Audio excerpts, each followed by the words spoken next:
Hello again candidates, this is Carrie here and it's the second video in the series of how to land your dream job. In the last video I gave you 5 tips so that you can prepare and know what to expect before you walk into the room.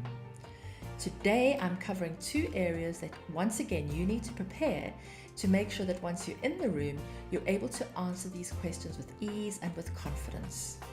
Remember, all the paperwork is done, you've already been pre-approved, and now is your opportunity to show them that you really are the right person for the job. And this video will show you how. I'm giving you some really valuable information, so make sure that you listen, take notes, and then prepare your answers and practice them standing in front of the mirror or together with a friend where you ask each other the questions and then give each other the answers. So in today's video, I'm covering 2 areas.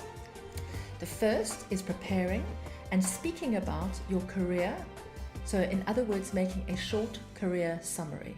The second is how to demonstrate a working knowledge of your skills.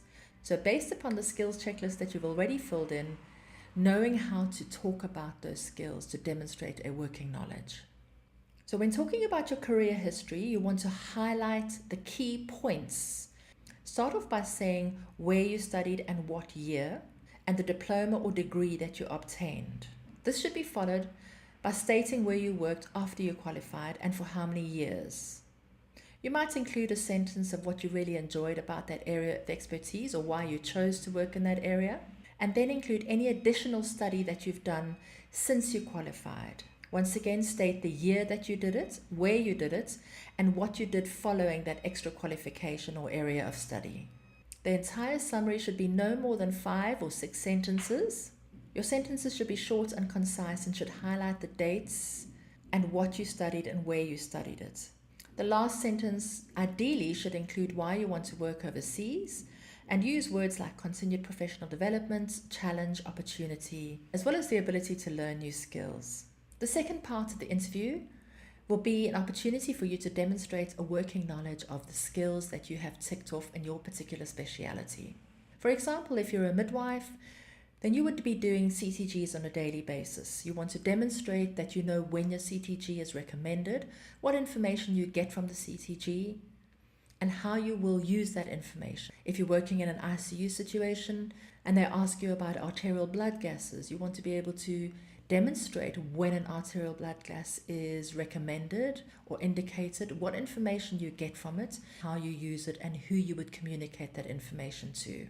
You might be asked something very generalized like how to care for a patient on a ventilator.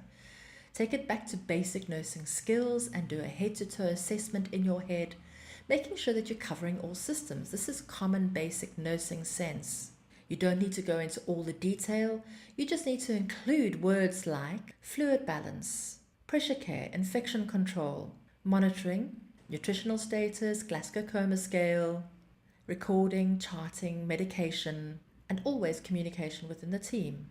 These are all basic nursing skills, and all of them have subdivisions which you may be asked about, but you want to show a general working knowledge and common nursing sense. Remember that basic nursing care is essential in all specialities, so always include this in your answers. As nurses, we dispense comfort, compassion, and caring, and the character that you have is just as important as the skills that you possess. So that's what you're trying to convey in this interview process. It's not just your skills, but also your character, your ability, and your desire to work overseas. Nurses are the hospitality of the hospital, and that's what they're looking for. Once again, I wish you all the very best with your interview. I hope that you've taken notes. I hope that you're going to prepare. And don't forget, you need to practice in front of the mirror.